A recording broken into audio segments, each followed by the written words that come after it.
Se state per iniziare una carriera, è un momento fantastico, perché avete delle nuove opportunità davanti, potete scegliere cose nuove, dei lavori completamente nuovi che stanno nascendo adesso solo per le AI. Lui è Raffaele Gaito, imprenditore, scrittore, youtuber, blogger, coach e tanto altro. Condivide contenuti molto interessanti sul mondo del business nei diversi canali che vi invito caldamente a seguire. In questo video facciamo una bella chiacchierata sul mondo del lavoro, la sua storia e tutte le sue esperienze, e ci dirà anche come lui vede il futuro.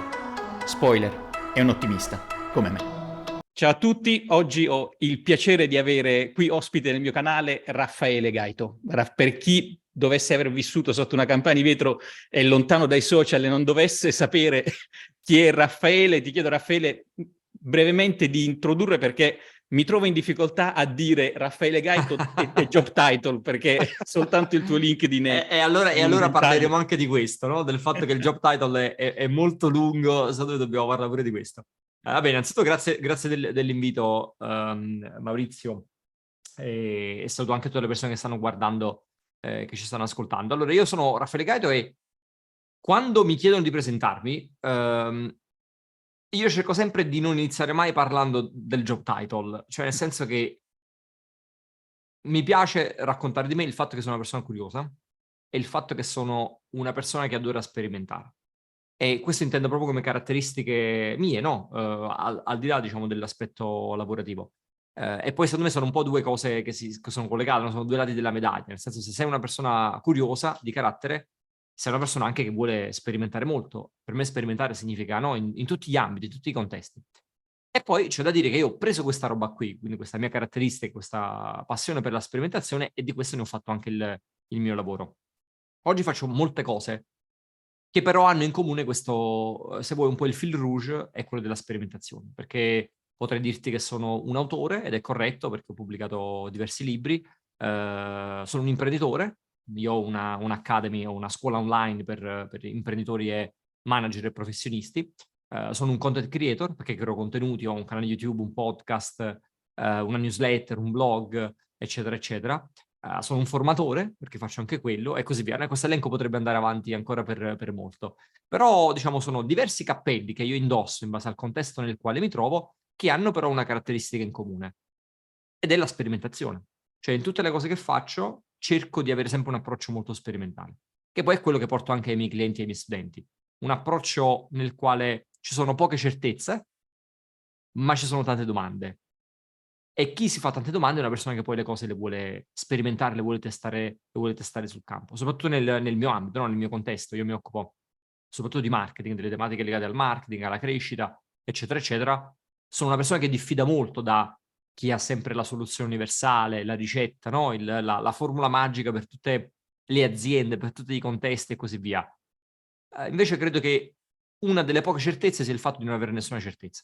E allora questo spirito, se vuoi, un po' da sperimentatore, è quello che mi porto in tutte le attività che faccio, cercando di avere sempre un approccio molto curioso, mai con la pretesa di insegnare qualcosa, ma di raccontare, condividere le cose che io imparo lungo la strada. Quindi sono una persona che legge tanto, che smanetta tanto, no? Che fa tante cose, che si informa tantissimo e così via, e adora trasmettere queste conoscenze alle altre persone. E poi lo faccio in vari modi, quindi lo faccio attraverso la creazione dei contenuti, la scrittura di libri, la mia scuola, eccetera, eccetera. Perciò dicevo, sì, è vero, indosso tanti cappelli, però se vogliamo no, il filo rosso comune che unisce tutte queste cose è proprio la sperimentazione.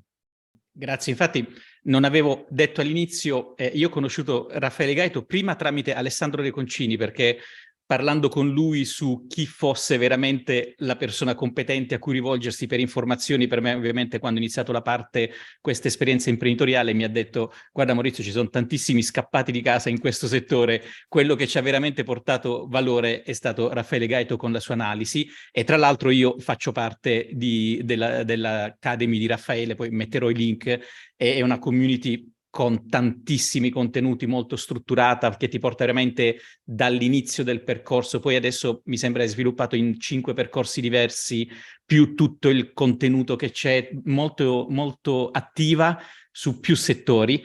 E quindi sì, questo ho avuto la possibilità, l'opportunità di sperimentare in prima persona tutta questa curiosità. Infatti mi ha anche cazziato ogni tanto Raffaele quando sono partito subito senza fare dei test in alcuni settori, tipo il videocorso. Ecco, questa è una cosa che mi interessava perché appunto parlando di carriera e lavoro ci sono molte persone che o devono fare dei cambi di carriera o soprattutto quelli più giovani che devono delineare la loro carriera. Ecco, tu hai una laurea in computer science. Oggi sei in Inghilterra, puoi raccontarci un attimo proprio i primi passaggi della tua carriera, proprio dagli ultimi momenti dell'università al dopo, cosa è successo, le scelte, i pivotal point? Allora, io in realtà sono, diciamo, sempre fatto impresa. Dal momento in cui mi sono iscritto all'università facevo già impresa. Che poi impresa, diciamo, metterla giù così è un parolone, no? Eravamo un gruppetto di amici che facevamo siti web. Solo che ovviamente quando hai 20 anni, no, questa cosa ti sembra enorme. Ed era un po' il mio modo per, come dire, per pagarmi gli studi, no? Non sono mai stato un grande fan dell'idea che i miei genitori dovessero pagare per me, e quindi quello era il mio modo per pagarmi gli studi e la vita da universitario, quindi dai libri a, no, le uscite al pub con gli amici, eccetera, eccetera. Quindi se vuoi, in realtà io sono sempre stato un imprenditore, ho sempre fatto l'imprenditore. Ovviamente con modalità diverse, no? Perché avevo 20 anni e oggi ne ho il doppio, però quella roba ha sempre fatto parte di me. Non sono mai stata una persona che...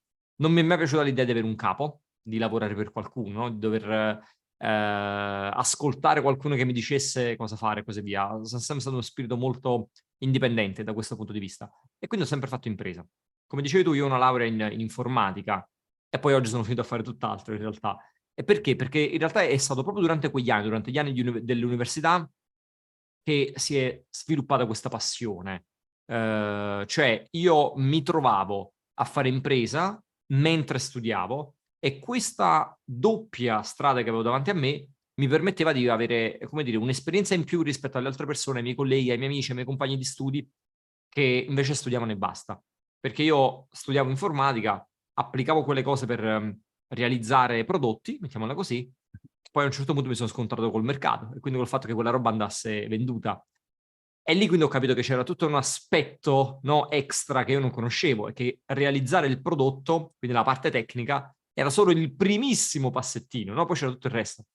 E che quindi fare impresa, comunicare, vendere, no? Riuscire a trovare dei clienti, farsi pagare, eccetera, eccetera, in realtà era qualcosa di molto più grande e che io non conoscevo. Quindi in realtà da autodidatta mi sono messo a studiare tutti questi temi, tutto il mondo del marketing, quello che c'era dietro, dai libri americani, dalla roba che trovavo gratis in rete, eccetera, eccetera. E quello ha fatto, no, se vuoi, si è affiancato a quella che era la formazione tradizionale. L'università mi dava la formazione quella tradizionale. E io per conto mio, da autodidatta, invece mi studiavo le cose, che poi erano le cose che mi servivano quotidianamente ogni giorno nel lavoro. E poi in realtà questa seconda parte ha preso il sopravvento e perciò dicevo oggi mi sono ritrovato a fare tutt'altro e ho fatto questo nella vita. Ho fatto diverse esperienze all'estero, visto che citavi l'Inghilterra, e forse diciamo quella da cui parte tutto è stata l'Erasmus durante l'università, rimanendo negli anni universitari.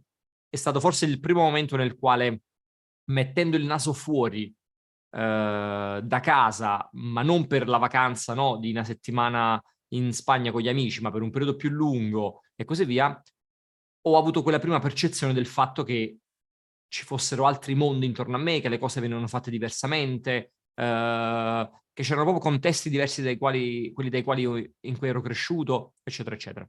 E questa roba qui è di una potenza devastante, perciò io consiglio sempre alle persone di fare l'Erasmus se sono all'università, che è la cosa più importante del mondo, o comunque di fare un periodo all'estero, no? Perché quella è quella, ti dà quella visione, che poi non significa che devi vivere all'estero, puoi pure tornare in Italia, però ti dà quella visione del fatto che c'è un posto diverso dal tuo, con persone che hanno abitudini diverse, dove le cose vengono fatte diversamente, eccetera, eccetera. Sì, Non sì. solo nel lavoro, anche se l'aspetto ovviamente che mi riguardava era quello del lavoro, ma tutto, cioè scopri che le persone mangiano diversamente, no? Vestono diversamente, pregano diversamente, parlano diversamente, tutte queste cose ti finiscono in testa e non puoi ignorarle. Viaggiare è l'antidoto alla stupidità, perché tu giri, ti incontri, ti scontri con persone con culture diverse dalla tua e quindi capisci che non si fa tutto come nel posto dove sei nato tu. E se poi spostiamo questo ragionamento nell'ambito lavorativo, invece ti dà una sveglia, no? Ti fa capire, ah, ok, allora in realtà ci sono altri modi di fare qualcosa, no? E magari scopri che certe cose funzionano meglio altrove, certe cose invece funzionano meglio a casa tua, e quindi puoi prendere il meglio da questa esperienza. E poi nella mia vita ho avuto diversi momenti dove ho approfittato di andare all'estero, diciamo, quando poi lavoravo, no? Non ero più all'università, Stati Uniti, Amsterdam, in Olanda, in questo momento sono in Inghilterra, prima Cambridge, poi Londra e così via. Ormai sono qua da 6-7 anni più o meno, non ricordo mai precisamente quanti anni sono. E dal punto di vista poi, diciamo, delle tematiche di cui mi occupo io, no? Tutta la parte di, se vuoi, marketing, business, innovazione, digital e così via, Londra per me in Europa rappresenta un po' il posto dove essere, no? È un po' forse dopo l'America, se vogliamo, dove alcune cose proprio nascono lì, no? Le vediamo nascere lì.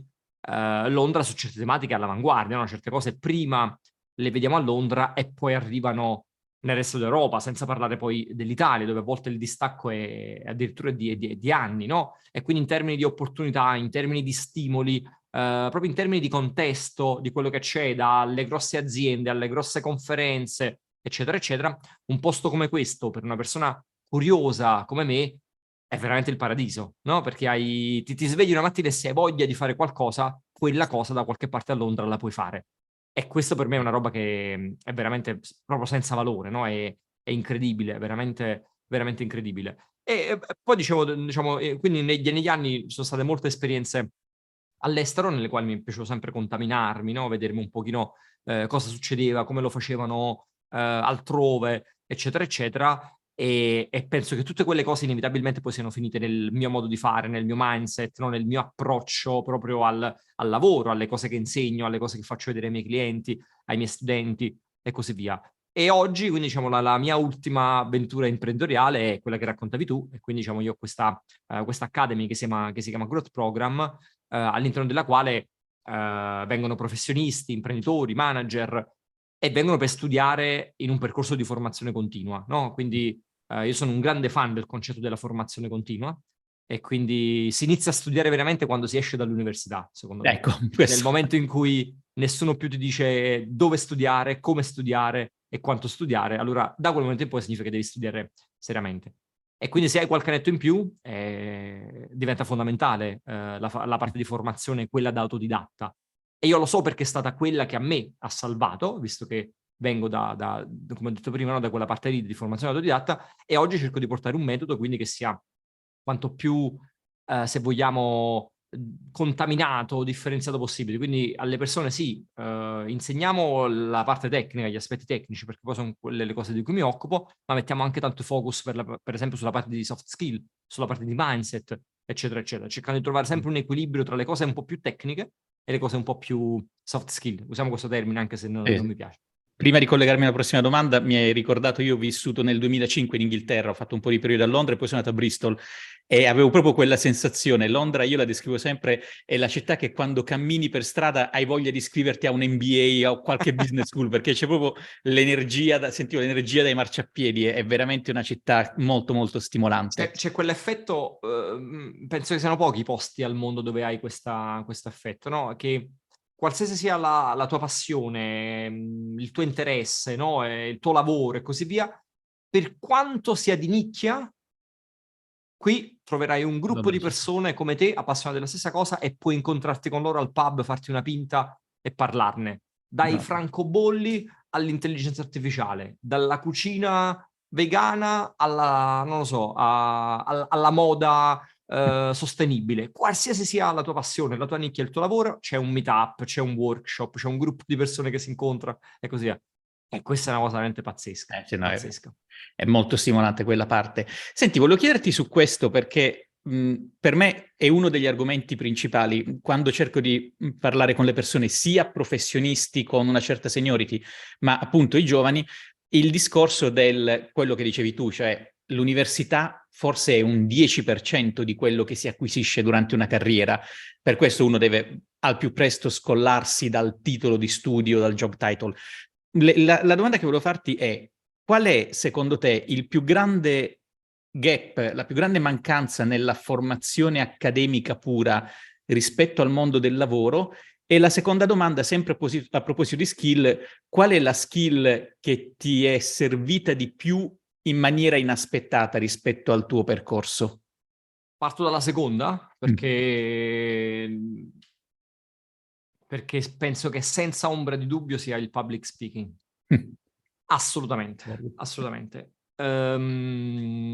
Se prendi qualsiasi libro di negoziazione, di comunicazione, di persuasione, di comunicazione, no, poi sono leggere sfumature diverse l'una tra l'altra, però diciamo, ne sto citando più di uno per dire, se prendi questa macro categoria di libri, una delle cose che dicono la maggior parte dei libri proprio nella fase iniziale, nell'introduzione, ti dicono sempre, questo è un libro di negoziazione e la negoziazione ti sarà utile tutti i giorni della tua vita. Questo è un libro su come presentare e saper presentare ti sarà utile tutti i giorni della tua vita. E effettivamente è così, perché non devi essere uno speaker sul palco, no? Davanti a migliaia di persone, Steve Jobs, Obama, no? E parlare al grande pubblico, emozionarli, farli piangere, farti votare per usare quelle cose, quelle competenze, quei concetti. Assolutamente no. Ogni giorno della nostra vita noi comunichiamo. Ogni giorno della nostra vita noi contrattiamo, ogni giorno della nostra vita noi vogliamo persuadere qualcuno. A volte è nostro figlio che non vuole mangiare le verdure o non vuole andare a letto, altre volte è il nostro partner che ha idee diverse da noi su dove fare la vacanza quest'estate, altre volte è il nostro capo che non ci vuole approvare il budget, altre volte è il nostro cliente che non ci vuole firmare il contratto. Sono tutte casistiche nelle quali la cosa più importante del mondo è quella, è saper comunicare con l'altra persona, e saper contrattare con l'altra persona e saper persuadere l'altra persona. E quindi lo accennavo già prima, no? Dicevo, io all'università da tecnico, da informatico, per me il mondo era il codice. Io scrivevo le cose, 2 secondi dopo le vedevo funzionare, per me il grosso era fatto. Ho fatto una cosa, funziona bene, perché non dovrebbero pagarmi, no? Cos'altro devo fare? E beh, c'è tutto il resto. Tutto il resto è trovare le persone, comunicare, convincerle, no? Farti effettivamente pagare per quel prodotto che hai sviluppato e così via. E poi, diciamo, io sono una persona che di carattere sono un introverso.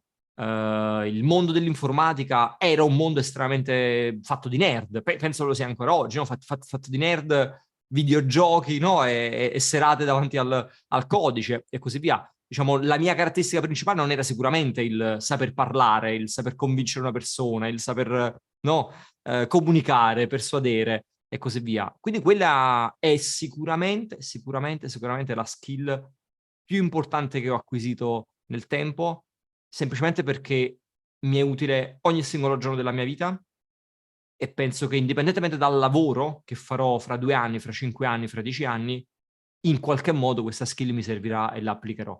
E ecco perché ti dico quella, proprio senza ombra di dubbio. Però ho dimenticato la prima parte della domanda. Qual La era? prima domanda era, nella tua esperienza, soprattutto avendo una bella esperienza all'estero, cosa manca, qual è il gap principale a livello di formazione tra il mondo accademico italiano e o gli altri mondi accademici o il mondo lavorativo? Secondo te dove si potrebbe fare veramente qualcosa di diverso? O perlomeno cosa dovrebbero compensare le altre persone? Perché io dico sempre, cercate di costruirvi la vostra, diciamo, la laurea all'americana dove tu hai la formazione accademica e tutte le altre esperienze. Siccome in Italia abbiamo una formazione accademica mediamente buona, ma quasi sempre zero, il resto cercate di costruirvelo. Lato tuo cosa hai visto di mancante? Guarda, mi hai anticipato, io ti direi la stessa cosa. Cioè, io ricordo che all'epoca c'era una lamentela proprio classica tra tutti gli informatici che erano nel mio corso di studi. Ed era, ah, che palle, non ci hanno insegnato la tecnologia X. Ah, però non ce lo fanno un corso sul linguaggio di programmazione Y. Ah, hai visto, è uscito il framework Z e nessun docente ne parla. E quindi era la solita paura di studiamo delle cose che sono utili in teoria, poi andiamo fuori, il mercato ci chiede cose diverse che non ci fanno studiare all'università. Questa cosa, secondo me, è corretta fino a un certo punto. Perché ci sono 2 questioni importanti. La prima questione è capire qual è il ruolo dell'università, quindi qual è la responsabilità di quella struttura, di quell'ente, di quello che rappresenta, e la seconda invece è qual è la responsabilità tua come studente.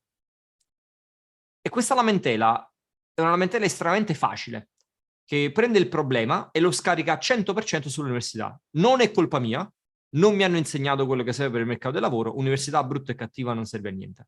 Invece non penso che sia così. Per me l'università deve darti un metodo di studio, l'università deve darti le basi, l'università deve fornirti gli strumenti, l'università ti dà ti dà la forma mentis, no? Ti dà quel mindset che poi tu dopo puoi applicare nella vita. Quindi deve fare parte di quel lavoro, ma non deve farlo tutto. Non può farlo tutto per come è strutturata, per come è pensata, no? Sarebbe impossibile, soprattutto per le materie più, come dire, innovative, no? Prima parlavamo dell'informatica, eccetera. Studi un linguaggio di programmazione, dopo 3 giorni ne sono usciti altri 10. No? Sarebbe già vecchio, Ha qualsiasi cosa ti farebbero un'inerzia vedere. inevitabile, Esatto. certo. E quindi c'è una parte di responsabilità dello studente, al quale molto spesso pesa il culo, no? E quindi preferisce scaricare la cosa sull'università e dire, ah, non me l'hanno insegnato. Io semplicemente le cose me le studiavo per conto mio. Cioè, nel senso dicevo, ma qual è il senso di lamentarsi verso questa cosa e non fare niente per correggere questa cosa? No. Fatela tu l'esperienza, ed è quello che dicevi tu prima. Fatela tu l'esperienza. Fatela tu. Io lavoravo e studiavo contemporaneamente. All'università mi facevano vedere linguaggi di programmazione che non si usavano nel mercato del lavoro, nessuno di quelli che studiavo. Per conto mio mi studiavo i linguaggi che poi utilizzavo con i clienti per sviluppare i prodotti a loro. Mm-hmm. E questa è una cosa che, come dire, è fondamentale. Come dire, questo spirito di iniziativa è quello che poi fa la differenza. Se vuoi questo risolve anche il grande problema del curriculum bianco, no? Mi chiedono l'esperienza, ma nessuno mi fa fare l'esperienza, quindi come inizio, come parto? Ve la dovete fare voi l'esperienza. Non significa che tutti quanti devono fare gli imprenditori, dovete tutti quanti fondare la startup, assolutamente no. Può essere pure, fai un progettino tuo, no? Dai una mano all'amico che ha un progettino suo, eccetera, eccetera. Qualsiasi cosa, qualsiasi cosa. Ti piace questa roba qui? Che ne so, stai studiando marketing? Bene. Apriti un sito web, un blog nel quale parli di questa roba, delle tue passioni e così via. Sperimenta le cose che stai vedendo che ne so, dall'analytics, no? A come preparare dei contenuti, a come utilizzare i social media, eccetera, eccetera. Questa roba qua poi la metti nel curriculum.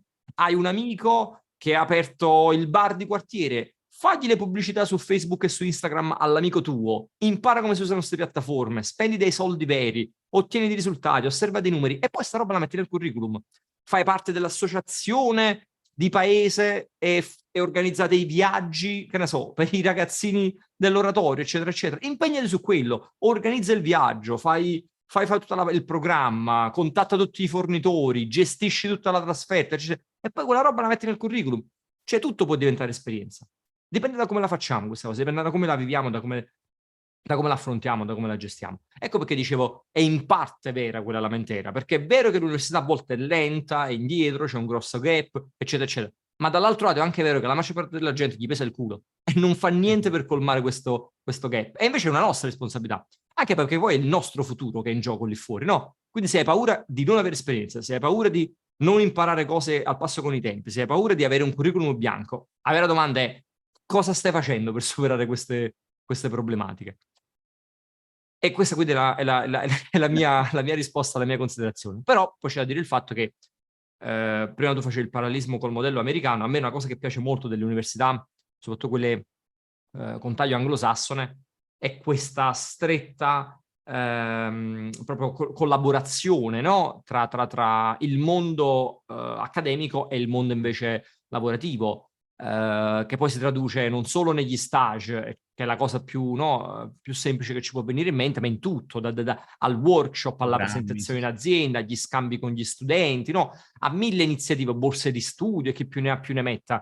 Ecco, quando c'è questa roba qui, secondo me lì si fa veramente, veramente la differenza. E non è solo perché l'azienda poi deve andarsi ad assumere i ragazzi che sono appena usciti da lì, eccetera, eccetera. Secondo me è proprio il costruire un ecosistema. Cioè, questo è il dietro le quinte che nel lungo periodo, secondo me, può fare veramente la differenza e dare risultati. Costruire un ecosistema, no? Nel quale le due parti dialogano costantemente, fare progetti insieme, scambiarsi competenze e così via. No, guarda, su questo hai toccato un punto che ho approfondito anche in alcuni video e anche in un pezzo, no, della parte dei contenuti gratuiti del corso. Io dico sempre a chi è all'università, voi non dovete cambiare mindset, voi non siete studenti che si stanno laureando, voi siete professionisti che si stanno formando. Fin quando non c'è questo switch, uno continua a credere che l'obiettivo sia arrivare con i voti alti, il pezzo di carta e poi tiri sulla testa e dici, e ora che succede? Essere un ottimo studente non basta più per la competizione, per la dinamica del lavoro e quell'ownership sulla formazione, io la vedo anche riflessa a livello aziendale. Cioè mi è capitato alcune volte di fare coaching con persone che dicono ah vabbè, ma la mia azienda non fa formazione. E quindi Comprati cioè, il corso, amico mio. non è che le aziende hanno sempre tantissimi soldi, perché tipicamente quando ci sono periodi un po' difficili si tagliano viaggi e formazione. Sì, le aziende difficilmente ti pagano formazione senza problemi. E qual è? Allora te la devi fare per i fatti tuoi, come dicevi tu, con attività, investendo in corsi, perché quello fa parte della tua competenza, della tua professionalità che ti porterai dietro. Quindi non aspettare che sia l'azienda a fare formazione, come non aspettare che sia l'università a darti tutte le cose mancanti. E quella è... Questa roba qui in psicologia, no, è presente, lo chiamano il logos interno o esterno. Quindi sono alcune persone che qualsiasi cosa gli capita nella vita, ce l'hanno esterno, subito scaricano, no? È colpa dell'università, è colpa dell'azienda, è colpa dell'algoritmo, c'è sempre qualcun altro per il quale a noi le cose non vadano bene, colpa dello Stato, della politica, della crisi, della pandemia. Invece chi ce l'ha interno dice, ah, l'università non mi fa vedere questa cosa. Poi mi metto io e me lo guardo la sera. No, cosa posso fare io per cambiare questa cosa? Mm-hmm. Non aspettare che lo faccia l'università. L'azienda non mi fa il corso di formazione. Vabbè, me lo procuro io un libro e mi approfondisco questo argomento. Me lo piglio io un corso, un workshop e mi guardo questa roba che mi è utile per il mio lavoro. E questa roba qua è quella che fa la differenza, ma è una cosa che non fanno tutti, È una cosa che non fanno. È perché è molto più facile lamentarsi e scaricarci le responsabilità. No, infatti, tra l'altro rispetto alla parte psicologica, poi metterò il link, tu hai fatto un bellissimo libricino dove parli anche dei bias cognitivi, no? Quindi tutti quanti gli aspetti psicologici, come impattano in vari modi la nostra formazione, il nostro mindset, la nostra professionalità e quindi i risultati alla fine della fiera, perché di quello parliamo. Su questa parte abbiamo entrambi toccato più volte una cosa su cui siamo allineatissimi, che è un argomento per me cruciale, generalista, specialista. Io sono ingegnere di formazione, no? Anch'io quando mi presento non mi presento con il job title o con la laurea, ma dico prima sono un padre, poi uno strategic thinker, poi mi occupo riesco a ottimizzare determinate cose. Ecco, quando io inizio a toccare l'argomento facendo l'esempio che il mega dirigente di una divisione di ingegneria non fa l'ingegnere, ma si occupa di risorse, budget, prioritizzazione e strategia, inizia un flame assurdo. Io ho un piccolissimo canale TikTok con mediamente 300-400 visualizzazioni, il video in cui ho parlato di questo ne ha 34.000, una follia, continua a crescere, perché appunto la difficoltà del capire come il 10% di laurea in un settore, poi il 90% puoi decidere di metterlo o nella stessa parte in verticale o in più parti, questo risulta molto difficile da accettare a molte persone che pensano che il generalista sia quello che non sa niente di tante cose. Ora, tu hai ovviamente un'esperienza grandissima a riguardo e anche delle idee molto chiare, e volevo appunto da te un pensiero su questo essere generalista e soprattutto nei due mondi, perché tu lo vedi sia come imprenditore, dove è una condizione necessaria quella di essere preparati su più settori, ma tu hai tantissimi contatti anche con le aziende, quindi vedi anche il tipo di professionalità. Ecco, sulla parte generalista mi piacerebbe raccogliere un attimo i tuoi commenti. Allora, io partirei da un concetto che sono gli ultimi 2 secoli nei quali abbiamo avuto l'ossessione per la specializzazione. Per tutto il resto della storia umana siamo sempre stati dei generalisti. Siamo sempre stati dei generalisti. Infatti uno dei tanti nomi con i quali si indicano i generalisti, multipotenziali, scanner, eccetera, eccetera, è l'uomo rinascimentale. No? Questo è uno dei sinonimi con i quali vengono indicate queste figure. L'uomo rinascimentale, cioè proprio l'emblema, la persona che più rappresenta questo tipo di figure così, è Leonardo da Vinci. È sempre l'esempio che viene fatto in questi casi. E se ci pensi, storicamente era così. Cioè la stessa persona era filosofo, e poi era anche pittore, e poi era anche autore, e poi era anche scultore, e poi era anche questo, quest'altro, eccetera, eccetera. Sono gli ultimi più o meno 2 secoli nei quali abbiamo avuto l'ossessione per la specializzazione. E io parlo di ossessione, proprio volutamente parlo di ossessione. E lo dimostra il fatto che, come hai detto tu, no, appena si tocca l'argomento si scade nel flame. È difficilissimo parlare di questa cosa senza far incazzare nessuno.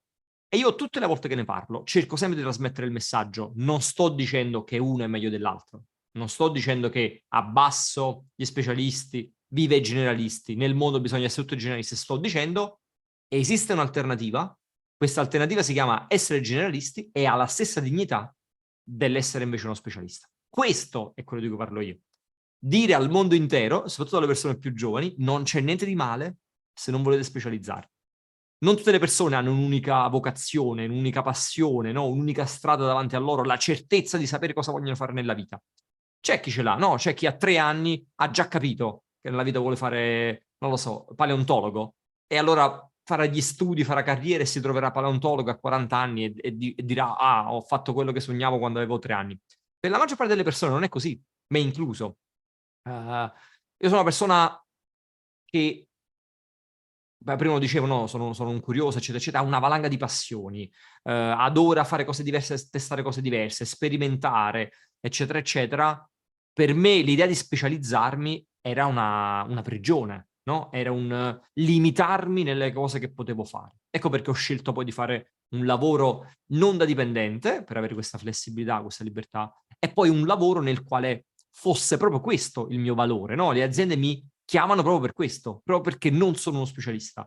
Sono una persona che può portare una visione strategica, che non significa se sai fare un po' di tutto non sai fare niente. Questa è la classica frase che veniva utilizzato in passato per uccidere, no, sul nascere tutte le idee di non specializzazione. No, no, non significa quello. Significa avere una visione ampia su una serie di cose.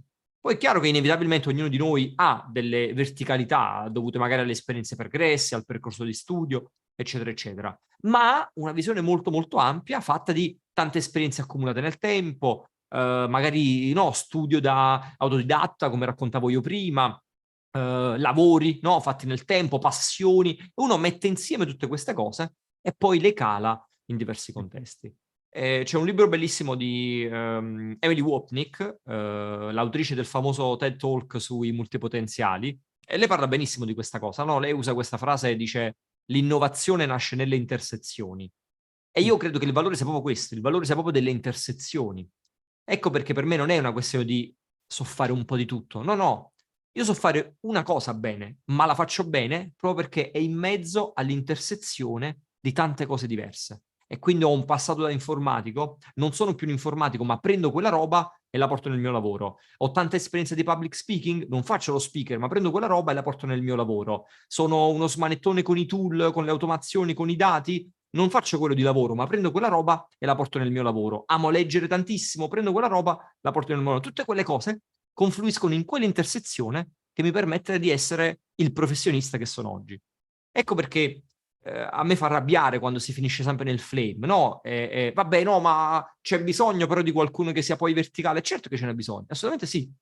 È importante però capire che i team che funzionano bene, che le aziende che innovano veramente, sono aziende che riescono ad avere dei team quanti più misti possibili, contaminato possibile. In azienda bisogna avere entrambe le figure, lo specialista e anche il generalista. Il generalista ha una grande caratteristica dalla sua, ne ha diverse, però la più grande caratteristica è la capacità di adattarsi, la capacità di adattarsi molto velocemente a contesti nuovi, cosa che invece lo specialista difficilmente fa, perché lo specialista ragiona con i paraocchi, si trova benissimo nel contesto nel quale è circondato da altri specialisti come lui, e quindi la pensano tutti quanti allo stesso modo, tutti quanti con gli stessi bias. Il generalista invece ha il grande valore di aver accumulato talmente tante esperienze lungo la sua strada da usare quelle conoscenze e quelle competenze per adattarsi a contesti diversi. E in un mercato come quello di oggi, che va alla velocità della luce, che è in continua trasformazione, soprattutto oggi con l'intelligenza artificiale, eccetera, eccetera, i generalisti sono fondamentali. Sono quelle persone che le metti in una situazione nuova e hanno bisogno di pochissimo tempo per capire come gestire quella situazione. No? Nella letteratura anglosassone vengono chiamate bridge, quindi ponti, perché sono quelle figure che riescono a farti appunto attraversare, no? come fanno i ponti, riescono a mettere in collegamento. E quindi c'è il reparto marketing, il reparto prodotto, no? Il reparto sales, eccetera. C'è questi silos che non si parlano tra di loro e così via, e tu all'interno, quando hai delle figure che invece riescono a fare questo lavoro, sono quelle che veramente riescono a fare la magia. Il mio profilo a T, se vogliamo, no, misto, mi permette di fare questo. Se parlo con uno sviluppatore, so di cosa sto parlando perché capisco il loro linguaggio e loro si fidano di me perché sanno che io capisco il loro linguaggio. Se parlo con uno che fa marketing, capisco il loro linguaggio, loro sanno questa cosa, si fidano di me, eccetera, eccetera. No? Questa caratteristica, questa mia multidisciplinarietà è quello che mi permette poi di portare il valore aggiunto nei miei progetti, in quelli dei miei studenti, in quelli dei miei clienti e così via. Mi sono dilungato tantissimo, perdonami, però volevo far capire che non è una lotta, no? È per dire, ragazzi, esistono entrambe le alternative. E se non vi sentite degli specialisti, non vi preoccupate, non vi fate venire ansia, non siete sbagliati, non avete un problema. L'altra alternativa è valida comunque. E questo penso sia anche un messaggio importantissimo, soprattutto perché io vedo spesso quasi la paralisi d'analisi per chi inizia la carriera, che ha il terrore di iniziare la carriera sbagliata e poi cambi, cioè poi inizi qualcosa, acquisisci delle skill e poi, soprattutto se sei nel giusto contesto lavorativo, hai la possibilità di trasferirle in un altro settore. Questo è per me un messaggio anche liberatorio. Infatti per me la sperimentazione va applicata anche in questo caso. Il lavoro perfetto, no? Il lavoro giusto per te, non lo sai a monte, lo sai a valle, ne devi testare tanti, devi sporcarti le mani, no? Sperimentare anche lì. È l'unico modo per arrivare a fare qualcosa che poi effettivamente scopri che no, sei bravo, sei portato, ti pagano bene, ottieni risultati, ti piace, eccetera, eccetera. Non è a monte, perciò io non sono per nulla fan del suggerimento segui le tue passioni e così via. Assolutamente no. Quella roba è una follia. Per me le passioni sono altro e vanno anche protette, ci servono per altro. Il lavoro è sperimentare tanto, no? È mettere le mani in pasta e lungo la strada scopro veramente cosa mi piace, per cosa sono portato, dove ottengo risultati, dove sono coinvolto, eccetera, eccetera. E anche lì è sperimentazione, tanta sperimentazione. Infatti io cito spesso nel giovane Holden, Salinger a un certo punto dice tu devi andare a scuola è importante perché devi capire di che misura è la tua mente, no? Cioè studiare tutte quelle materie ti serve anche per capire quelle che ti appartengono e quelle che ti appartengono meno. Quindi sì, per me ed è stata questa sperimentazione è stata una delle cose che mi ha aiutato maggiormente nella carriera. E Raffaele, hai toccato ovviamente l'argomento clou, cioè io credo che ci sia un momento di disruption totale lato carriera per tutti, per alcuni è già avvenuto, per altri sta avvenendo, che ovviamente è l'intelligenza artificiale. Per chi non li avesse visti, metterò poi tutti quanti i link perché tu stai facendo un lavoro spettacolare di analisi, di scouting di tutte quelle che sono le migliori risorse, quindi escono in continuazione contenuti in cui evidenzi quali sono i tool, come si stanno evolvendo. Ora, al di là del tecnicismo del singolo tool, però volevo sentire appunto la tua opinione sull'impatto, di nuovo, lato, se vogliamo, carriera corporate, ma è lato imprenditoria dell'intelligenza artificiale che tu stai vedendo ovviamente entrare ovunque. Io ho sempre evidenziato, magari i grandi corporate su alcuni settori hanno un'inerzia maggiore, ma già è lì in tantissimi punti. Ieri proprio ho pubblicato un articolo sul mio blog, stamattina ho pubblicato un articolo sul mio blog come un framework, 6 step, 6 fasi per portare l'intelligenza artificiale nella tua azienda. Mm-hmm. Guarda, io a questa domanda potrei darti una risposta breve, dicendoti semplicemente sta roba non si può fermare, no? Non puoi fermare il progresso, è qua, è già qua, che vi piaccia o meno, quindi, come dicevo prima, prendiamoci le responsabilità, capiamo cosa possiamo fare noi, invece di lamentarci, mettetevi a studiare. E potrebbe finire qua la cosa, cioè non ci sarebbe nient'altro da aggiungere, però proviamo a dare qualche dettaglio in più, perché questo è il periodo nel quale si punta il dito, ci ruberanno il lavoro, no? Ci strappiamo i capelli, ChatGPT viene chiuso, eccetera, eccetera. Sono una persona estremamente pragmatica, io lo sono in tutto nella mia vita e anche su questi temi, quindi per me, come dire, tutte le supercazzole di contorno lasciano il tempo che trovano. L'intelligenza artificiale è qua da diversi anni, tra l'altro, non da dicembre 2022, quando se ne sono accorte molte persone con ChatGPT. Ovviamente è arrivata questa AI, quella generativa, che, come dire, ci ha svegliato, perché quella l'ha scoperta anche il grande pubblico, i media generalisti e così via. L'intelligenza artificiale è forse la disruption più grande della nostra epoca, no? Io faccio questo lavoro da una vita e non avevo visto qualcosa di così dirompente, forse dai tempi di, non lo so, da quando ho visto Google, no? Da quando ho visto il primo iPhone. Per me è a quella portata lì come evento, se non ancora più forte e più importante. E quindi invece di perdere il tempo a strapparci i capelli, puntare il dito, lamentarci, trovare scuse, eccetera, eccetera, le cose da fare sono studiare, quindi proprio non farsi prendere dal panico, ma cercare di capire cosa sta succedendo e sperimentare. Questo che siate dipendenti, imprenditori, professionisti o state per iniziare una carriera. Se state per iniziare una carriera è un momento fantastico perché avete delle nuove opportunità davanti, potete scegliere cose nuove, dei lavori completamente nuovi che stanno nascendo adesso solo per le AI, no? Si parla già di prompt engineer, Esatto. questa figura mitologica nata da 5 mesi, non nata da 5 mesi, cioè, c'era già da prima, però diciamo conosciuta da 5 mesi, e questo è solo uno degli esempi, no? Però per dire, questa è una cosa che non c'era fino a qualche tempo fa. Se andate sui siti di freelance, c'è gente che come freelance fa già questo. Ti scrivo i prompt per ChatGPT, ti scrivi i prompt per Midjourney, ti scrivi i prompt per Firefly, eccetera, eccetera. Fanno questo di lavoro. E se ci pensate, non è niente di particolarmente strano o folle rispetto a ti scrivo il codice. Tu non sai scrivere il codice, paghi qualcuno che lo scrive, che prende le tue idee, quello che tu hai in testa, e lo trasforma in un linguaggio di tipo diverso. E cosa fa la persona che scrive i prompt per le AI se non questa cosa? Tu mi dai un'idea, quello che hai in testa, non la sai trasformare in linguaggio per la macchina e lo faccio io. Così come abbiamo gente che scrive i copy per i nostri contenuti. Abbiamo l'idea, ma un professionista lo trasforma in linguaggio e lo scrive per il mio blog. Lo scrive per il blog, lo scrive per il codice, lo scrive per il prompt. Secondo me è esattamente lo stesso tipo di percorso. Quindi l'approccio che dobbiamo avere è questo qua. È un approccio fatto di umiltà, un approccio fatto di studio.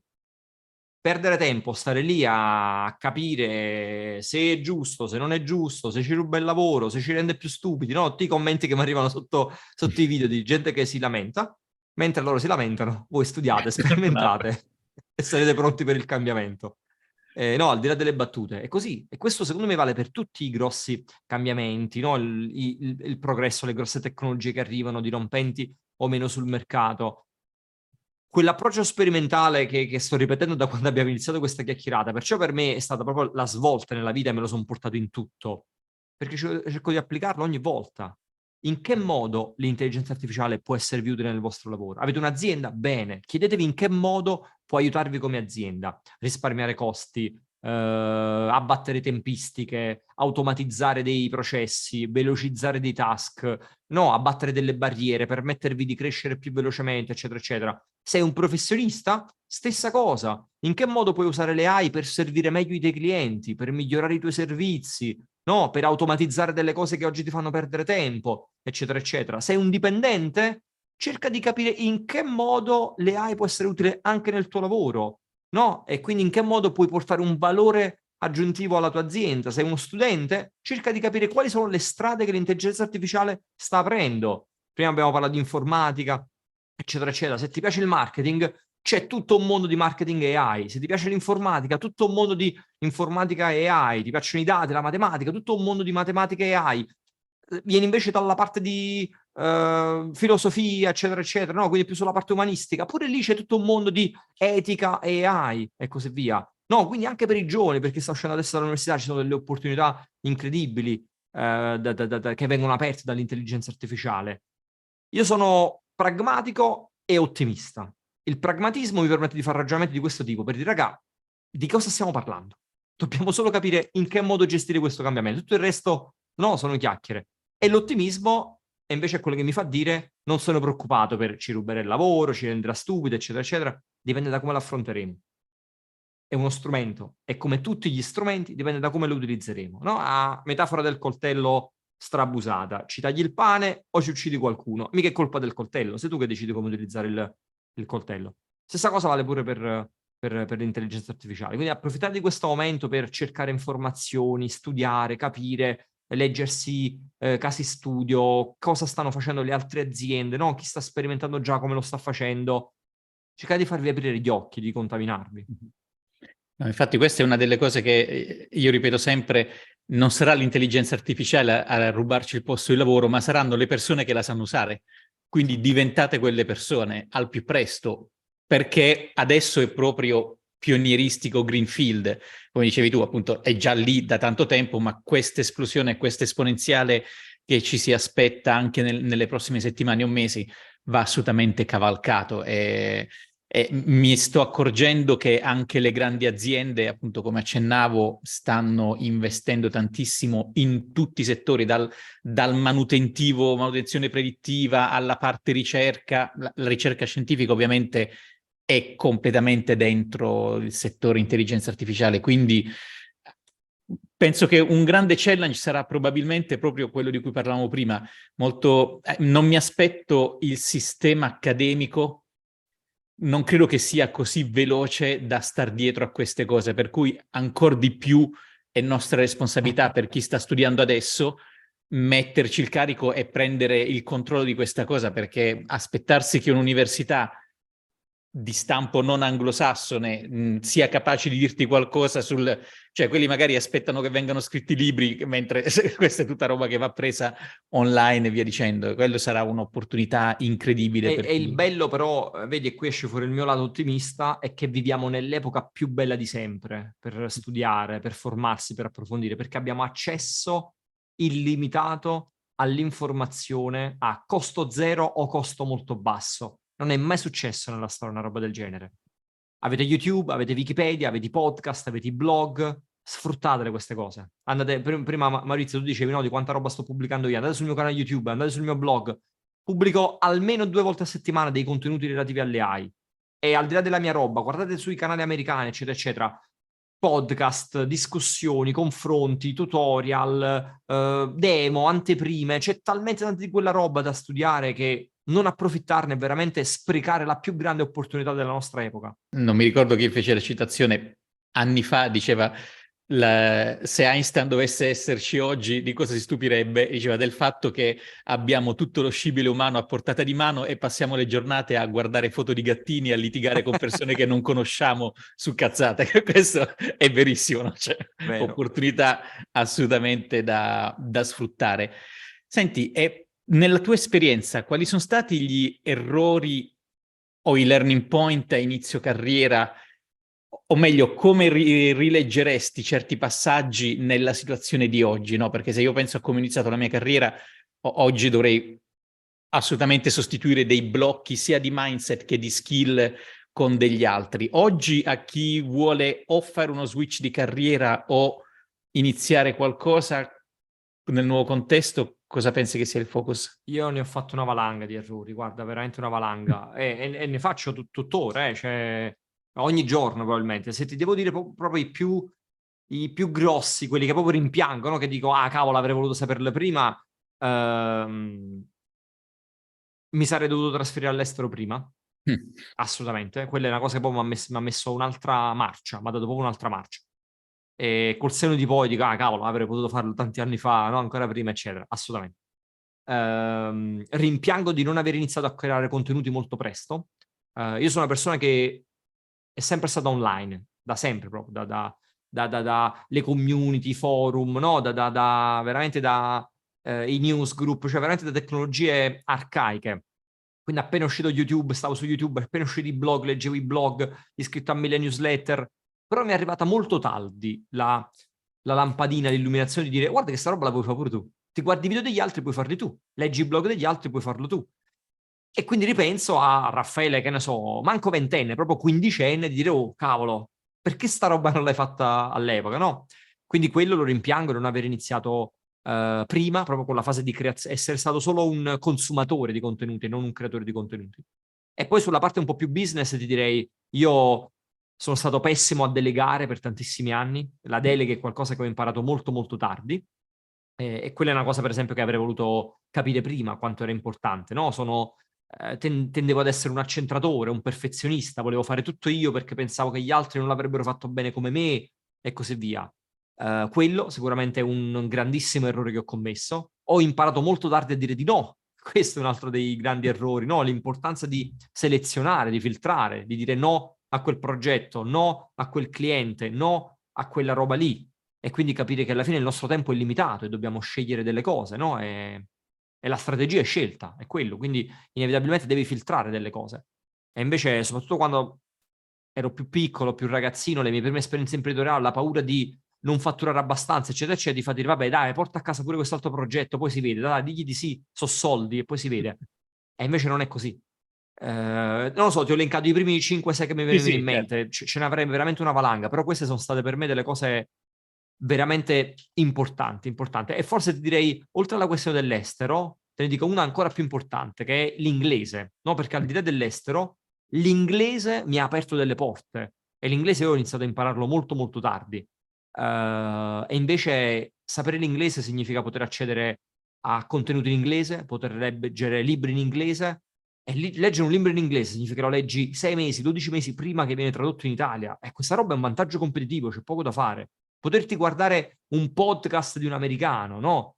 Un video YouTube di un americano, un corso di un americano, significa che tu quella roba la stai imparando almeno 6-12 mesi, se non di più, prima di tutti quelli che aspetteranno la traduzione, no? Che viene fatta. Poi a volte la traduzione è pessima e tutte le conseguenze del caso. Quindi anche l'inglese, assolutamente. Siamo pienamente allineati, tra l'altro sull'inglese ho fatto anche diversi video per cercare di salvare le persone dal trappolone del la scuola di inglese in aula con le lezioni fisse, no? Tutte queste cose da anni 80.